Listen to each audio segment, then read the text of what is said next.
Hello, and welcome to this webinar on the American Academy of Sleep Medicine's clinical practice guidelines for restless leg syndrome and periodic limb movement disorder.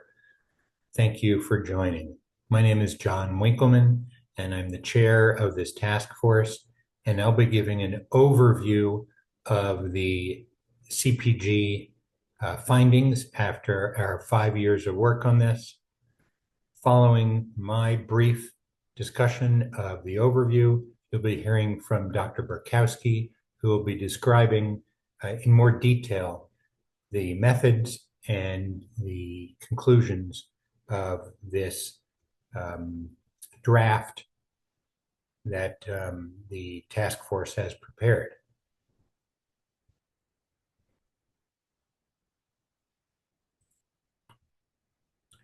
The last time the clinical practice guidelines for restless leg syndrome were published by the ASM was in 2012. That was 12 years ago. A lot has happened in these 12 years. We've learned quite a bit about the medications used for restless leg syndrome, their benefits and their adverse effects, and the CPG reflects these changes. The American Academy of Sleep Medicine uses the GRADE methodology to determine the recommendations that the task force of the ASM reaches. GRADE methodology, in short, evaluates the balance of beneficial and harmful effects of any treatment in the context of the certainty of evidence for that treatment. Recommendations are either strong or conditional and either for or against a specific treatment. Therefore, there are four basic categories: strong for, conditional for treatment, conditional against a specific treatment, and strong against a specific treatment. I'll be presenting the three main categories of strong and conditional for recommendation for using this treatment and conditional against using a specific treatment. What are the implications of these recommendations? I'm going to be very clear that for prescribers, these recommendations for or against specific treatments do not require or prohibit their use in patients with restless leg syndrome. In the end, those decisions are made by specific providers about specific patients. The strong recommendation category suggests that all patients, or almost all patients, should receive one of the specific recommended treatments.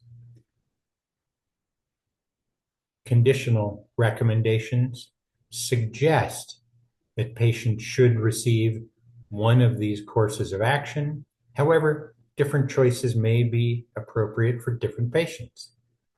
And the clinician, of course, in the end, must help each patient determine if the suggested course of action is clinically appropriate for them, consistent with their values and preferences. Just backing up a little bit, as I'm sure you are aware, restless leg syndrome is a sensory motor neurological disorder that affects sleep. The URGE criteria is a nice acronym to use: an urge to move the legs, some might say a need to move the legs, that is usually accompanied or caused by uncomfortable sensations in those limbs. These need to move or sensations are present at rest. They get better while somebody is moving, and these symptoms, these sensations, and the need to move are predominantly present in the evening or at night. They generally do not occur in the context of an RLS mimic. For instance, these are distinct from nocturnal leg cramps or arthritic pain. So let's review the top line recommendations of the clinical practice guidelines that the task force has spent the last 5 years meeting monthly to discuss the evidence and argue over various points of specific clinical trials, and have come to this conclusion. And here are top line comments that we, our top line recommendations that we are opening up for draft for public comments. First, in addition to the specific medications that we'll be discussing in a moment, we identified 3 good practice statements that are not necessarily based on clinical trials, but are considered to be general recommendations for the management of patients with restless leg syndrome.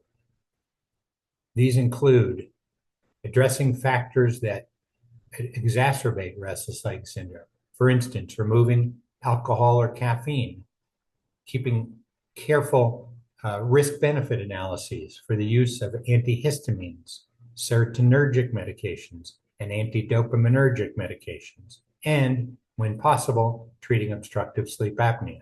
2, all patients with restless leg syndrome should be regularly tested for serum iron indices.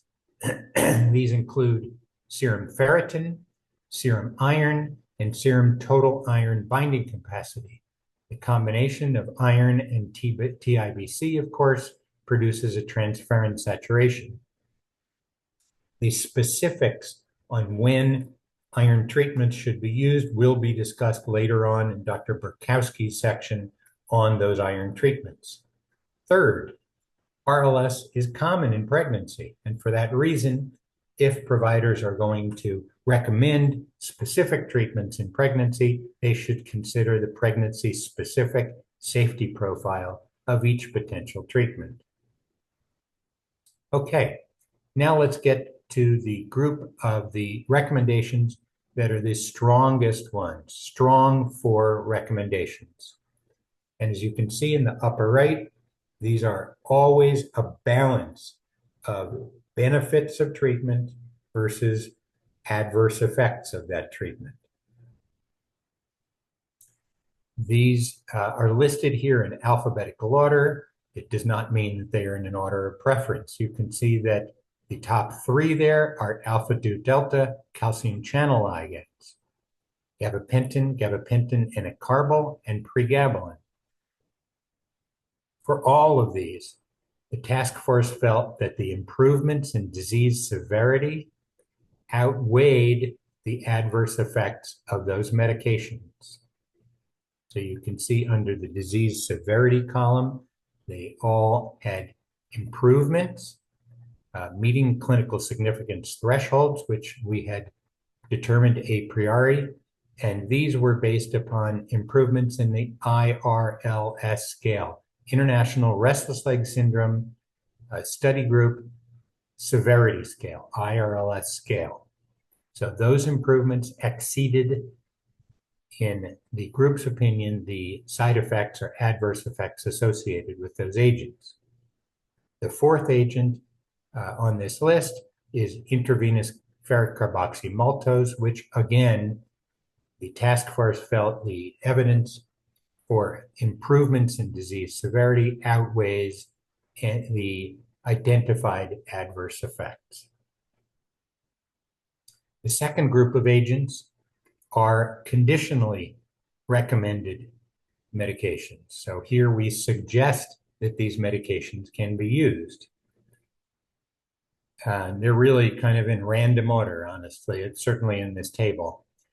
Intravenous low molecular weight iron dextran in patients with appropriate iron indices, which Dr. Berkowski will be discussing. Oral ferrous sulfate, dipyridamole, oxycodone, and peroneal nerve stimulation. In each one of these, we felt that the improvements in disease severity outweighed the adverse effects associated with each of these treatments, not to the extent that we believed was true for the strong recommendations, strong 4 recommendations. Next, we have a long list of medications which the task force felt we believed that the adverse effects, either immediate or longer term, outweighed the improvements in disease severity. These include all of the dopaminergic agents: levodopa, pramipexole, transdermal rotigotine, and ropinirole. In each one of these cases, as I'll discuss in a minute, we felt that the long-term adverse effects associated with these agents, specifically augmentation or worsening of RLS, outweighed the immediate benefits. However, we have a caveat there at the bottom. For patients who place a higher value on the reduction of restless legs symptoms in the short term and a lower value on adverse effects in the long term, particularly augmentation, such patients and clinicians could select these medications for RLS treatment. As I said before, this does not prevent or prohibit prescribers from using or prescribing these medicines. Additional medications which we felt were we conditionally recommend against were Bupropion, carbamazepine, Clonazepam, valerian, and valproic acid. So, what changed? Why were dopaminergic agents changed to conditionally against when 12 years ago in 2012, these were generally strongly recommended? It was due to an increasing awareness and severity and the insidious nature of dopaminergic augmentation of restless leg syndrome. Augmentation refers to a worsening of symptoms that can manifest itself as an earlier appearance of symptoms or an extension of symptoms from the lower extremities to the upper extremities. So there is a temporal, time-wise, or an anatomical expansion of symptoms. Similarly, symptoms are oftentimes of increased severity compared to prior to treatment, and symptoms begin more quickly with immobility than they did before treatment. So compared to prior to treatment with dopaminergic medicines, augmentation refers to an overall worsening during the course of the use of these medicines. Augmentation was specifically identified by the task force as a critical outcome. In this case, one that was an adverse effect for this class of medicines. And this produced a corresponding reassessment of the relative risks and benefits of dopaminergics. Why were the alpha-2 delta agents, gabapentin, gabapentin enacarbil, and pregabalin rated as strongly recommended by the task force? As you'll see from Dr. Berkowski, there is additional evidence since publication in 2012 of evidence of their efficacy for restless legs in large clinical trials. For gabapentin, these trials were smaller. However, given that gabapentin enacarbil is once absorbed becomes gabapentin or is gabapentin, there was an inference from the gabapentin enacarbil data that extended to gabapentin itself. Why were intravenous iron formulations and PO iron formulations strong or conditionally recommended for treatment when in 2012 these really did not appear? It's because, as you will see, there's additional evidence of their benefit in large clinical trials. So now I want to briefly talk about what's commonly called secondary RLS or RLS associated with other conditions where RLS is more common than in the general population. There was only enough data from clinical trials to discuss end-stage renal disease and RLS. And you can see here is the table that includes all of the agents that we felt that there was adequate evidence to make recommendations about. For gabapentin and intravenous iron sucrose, as well as vitamin C, the task force felt that there was enough evidence that improvements in disease severity outweighed adverse effects associated with these agents, and therefore they were given a conditionally for recommendation. On the other hand, the task force felt that levodopa and transdermal retigotine in this context, the adverse effects, in particular augmentation, outweighed the short-term benefits of the improvement in disease severity. Periodic limb movement disorder was part of the clinical practice guidelines that the American Academy requested that we comment on briefly. As I'm sure you're aware, PLMD is associated with periodic limb movements of sleep on polysomnography. In adults, there must be at least 15 such PLMs per hour of sleep. In children, more than 5 an hour per hour of sleep, and that the PLMS cause either clinically significant sleep disturbance or impairment in mental, physical, social, occupational, educational, behavioral, other important areas of functioning. There has to be a consequence. And the PLMS cannot be associated with other current sleep disorders or medical or neurological disorder, and I won't go into more details there. We really only had very limited evidence, clinical trials for PLMD, and the task force felt that the two areas where there was adequate evidence to make any recommendation for triazolam and valproic acid, we did not feel that the improvements in the symptoms of PLMD adequately outweighed the side effects, and so we were conditionally against their use. Finally, kids always come last. Our pediatric population with restless leg syndrome.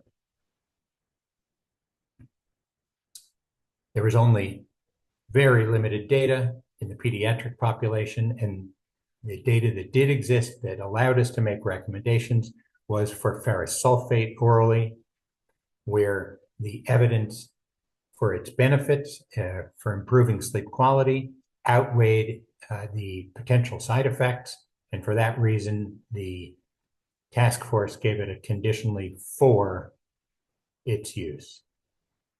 This brings to an end my comments, overview comments about the clinical practice guidelines for restless leg syndrome and periodic limb movement disorders.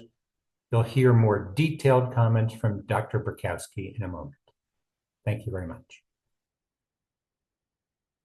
I'm Dr. Andy Berkowski of Relax Health, and I am Vice Chair of the AASM's Clinical Guidelines Task Force. You've heard from Dr. Winkelman, who has introduced the results of our 5-year task force. And now we're going to go over the balance of effects. This is fundamental to the grade criteria, weighing the details of the harms compared to the benefits of all of these treatments.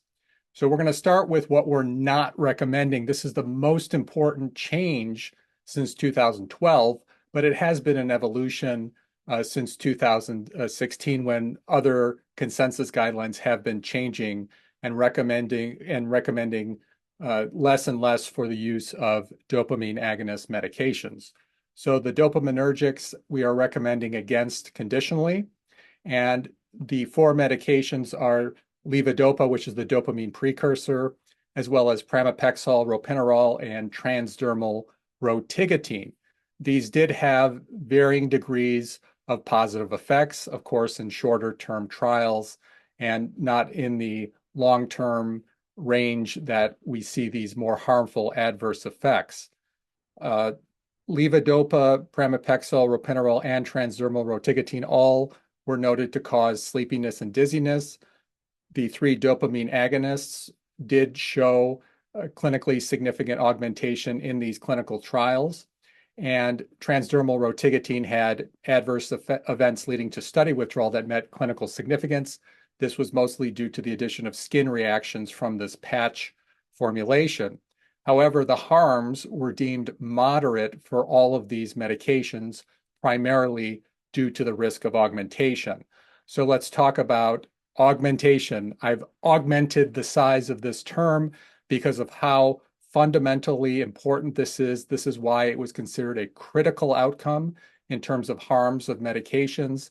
This is not like, say, dizziness or sleepiness, where you take some of these medications and others, take it one night, it causes sleepiness and dizziness. The next day, the symptoms go away after you stop the drug.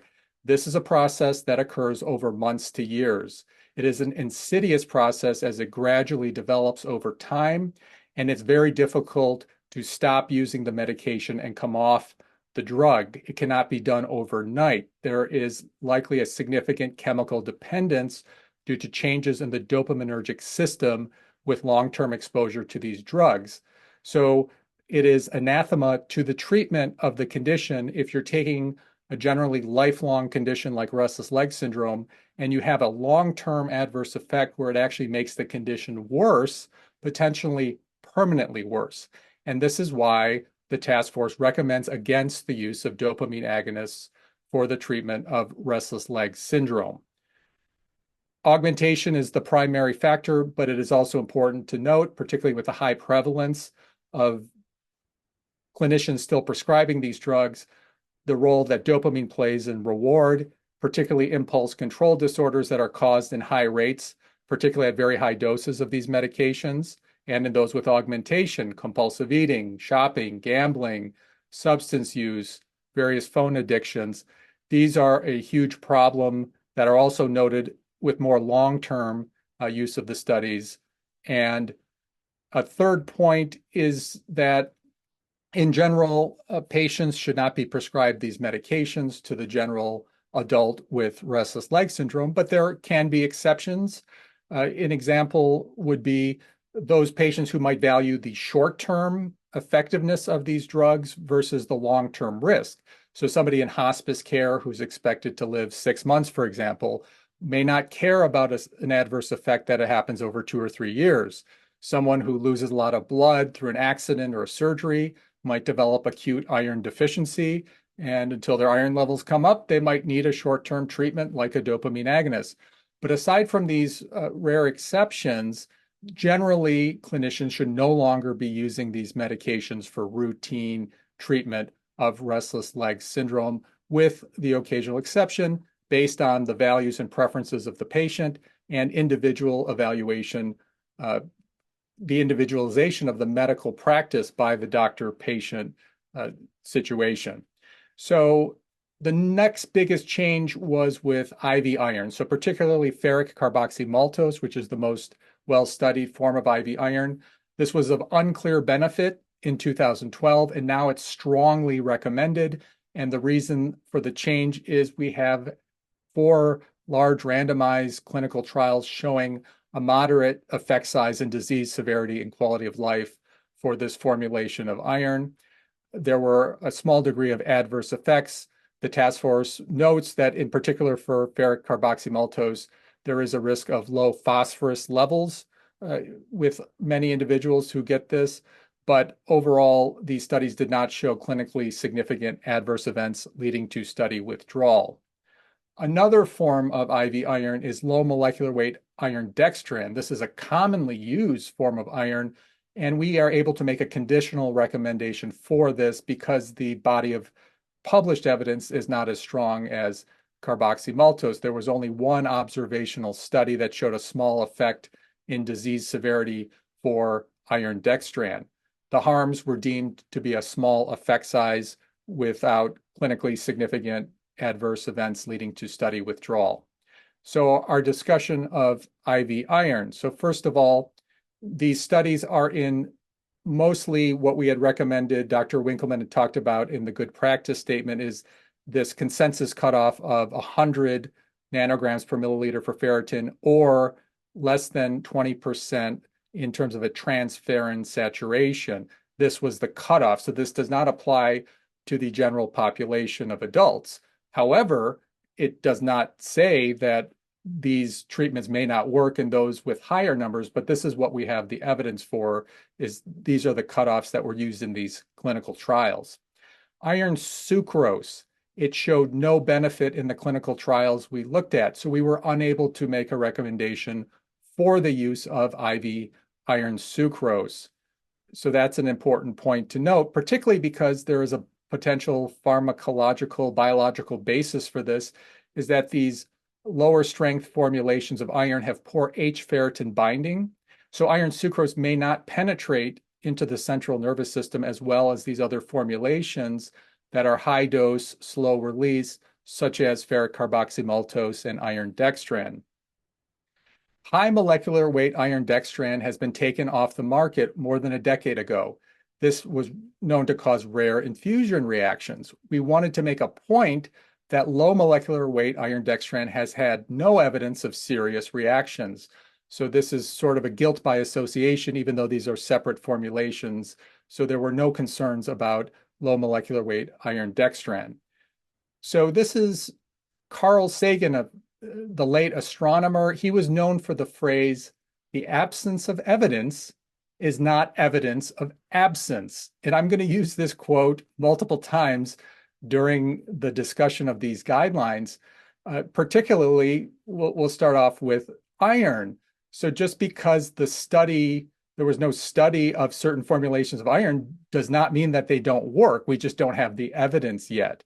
So this applies to IV iron in that ferric carboxymaltose is by far the most well-studied, but that doesn't mean that dextran, ferromoxetol, ferric isommaltose may not also be effective. In fact, there may be a study shortly after our guidelines come out on ferromoxetol in terms of restless leg syndrome. So these things may happen in the future, but it does not mean these are not effective treatments. We just don't have the evidence yet. And last, we did factor in cost. With this is not a daily medication. These are infusions. There are variable infusion center costs. There are variable drug costs, but the frequency of infusions is generally on the order of once or twice a year, or maybe once every 2 years versus a daily or even weekly treatment. So that did not hold us back in terms of recommending intravenous iron. Now, somewhat of a big shift is the movement of all of the alpha-2 delta ligands into the strong recommended category when they were a variable recommendation in 2012, because the research has become more consolidated with these drugs. These are gabapentin, enacarbil, and pregabalin, which all three of which showed a moderate effect size in multiple domains that we felt were important. The adverse effects for gabapentin and enacarbil were, again, sleepiness and dizziness, but there were no clinically significant adverse events leading to study withdrawal. Pregabalin, the one exception being that in the pregabalin studies, it did show some degree of study withdrawal, which was clinically significant as well, but not enough to lower the recommendation strongly for all three of these medications. So the points of discussion that the task force notes are to be paying careful attention to the respiratory depression risk of these drugs, particularly in combination with other agents that cause respiratory depression, opioids, benzodiazepines, muscle relaxants, alcohol, sedative hypnotics. Be very cautious with that, particularly in those with COPD and other forms of lung disease. There is a risk, as was documented in these trials, of dizziness, drowsiness. So these need to be used with precaution, particularly in those who are at risk for falls or those with mobility issues in particular. Gabapentin enacarbil was one of the three that had a high cost, at least for the next year or two after these guidelines, but the research supporting its use was by far the strongest of any of the treatments. Now on to other conditionally recommended drugs. Extended release oxycodone, a very important one. There was one large randomized clinical trial, and in particular, we want to point out this was in a refractory restless legs treatment group. It wasn't a general group. It was one that was resistant to multiple treatments, and it did show a moderate effect size in disease severity.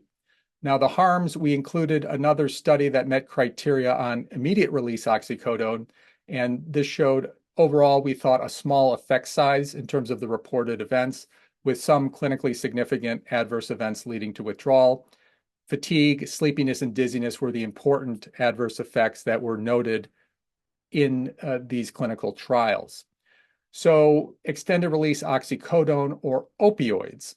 So, the task force makes a strong remark here that, again, with Carl Sagan's comment that there's an absence of evidence for the other opioids. We do know with extensive clinical use with opioids like methadone and buprenorphine, these do not have high quality randomized controlled trials available for the guidelines, but the task force was comfortable in saying that these could be extended to other low dose opioids based on patient and physician preferences, pharmacokinetics, adverse effect profile, and so on. And we do know, I know personally that there will be a study coming out on buprenorphine very soon. So these studies will come out.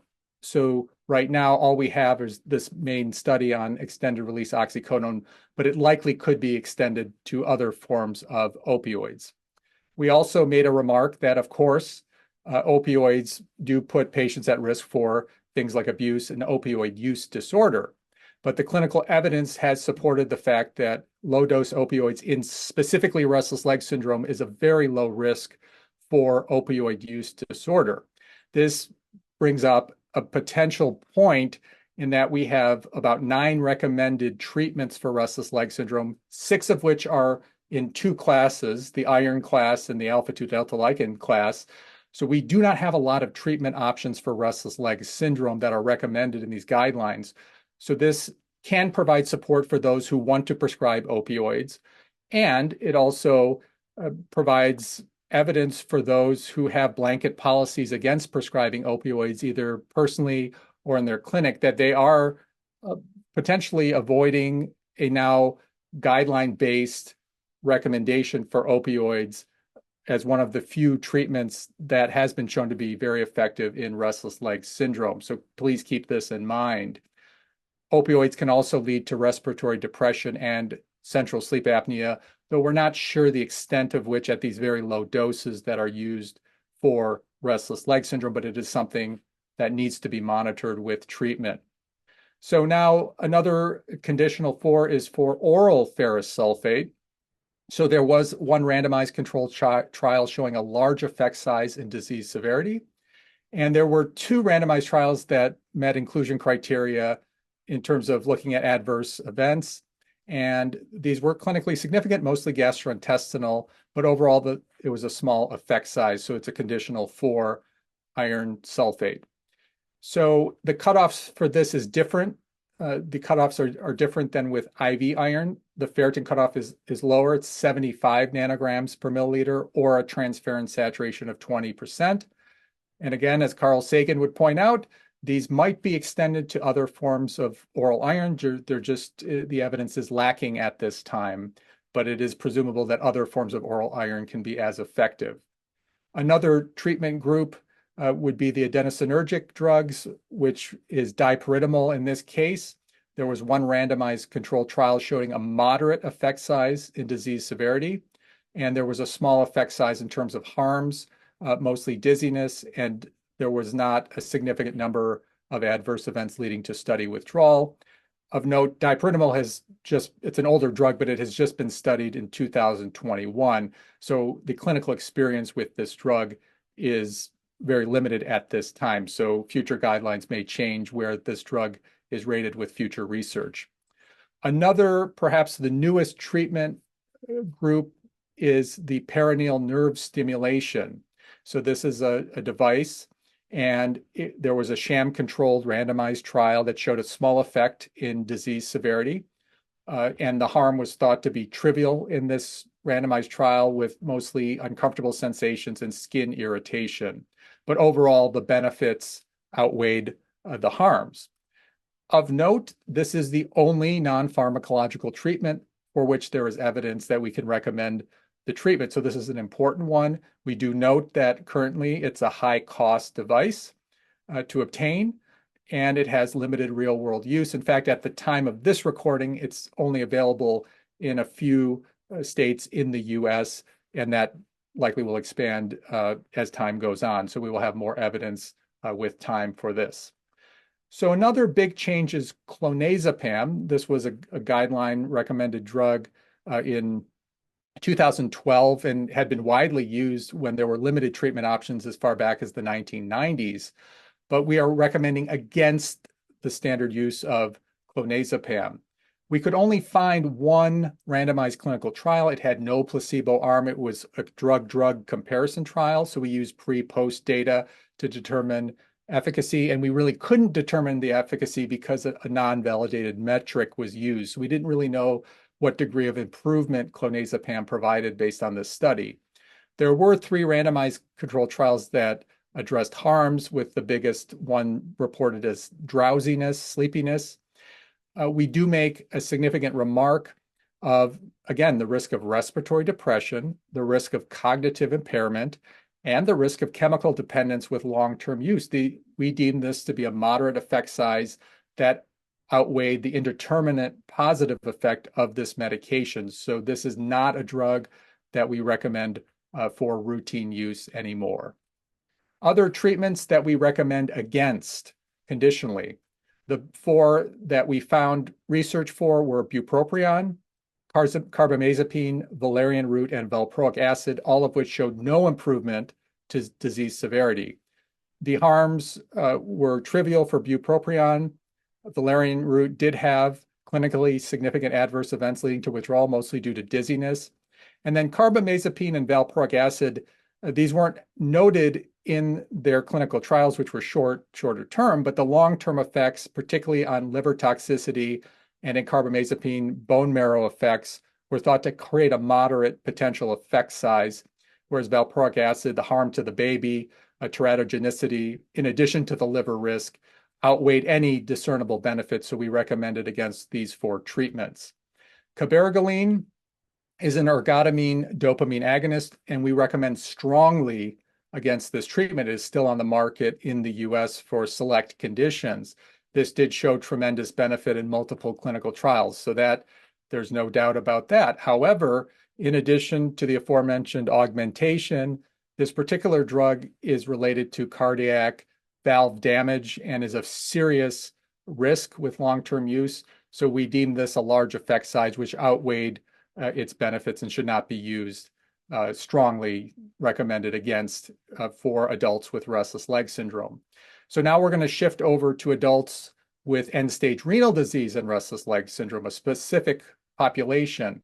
So there were 3 treatments that met inclusion criteria. One was gabapentin, which had a large effect size, IV iron sucrose, which had a moderate effect size and disease severity, in contrast to just regular adults without end-stage renal disease. And then vitamin C had a moderate effect size. Now the harms, gabapentin, this is a little different than in adults, where there were adverse events leading to study withdrawal, in particular this end-stage renal disease population. Iron sucrose and vitamin C had a trivial effect size.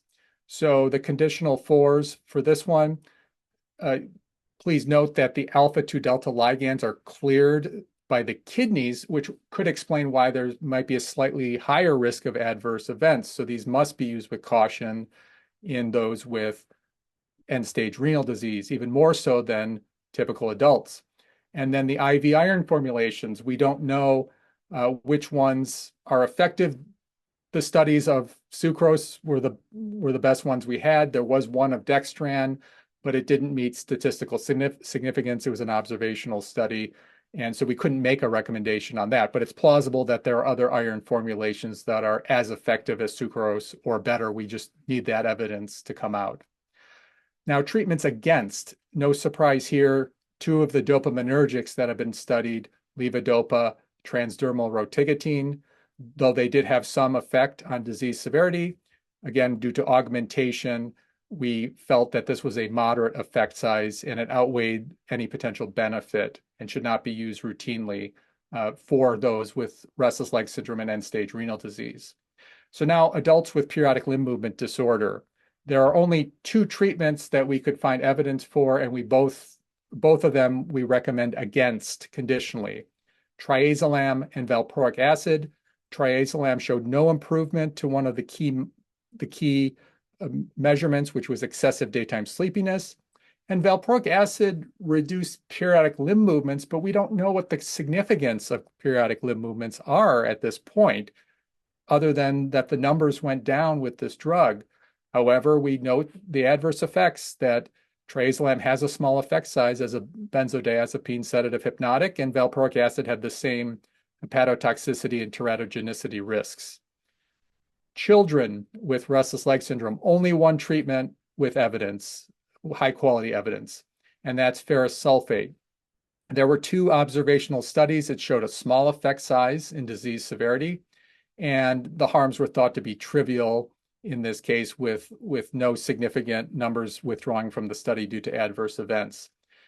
Ferrous sulfate in children, the cutoff was a straight ferritin of 50 nanograms per milliliter. And, I bet you thought I was going to put up Carl Sagan.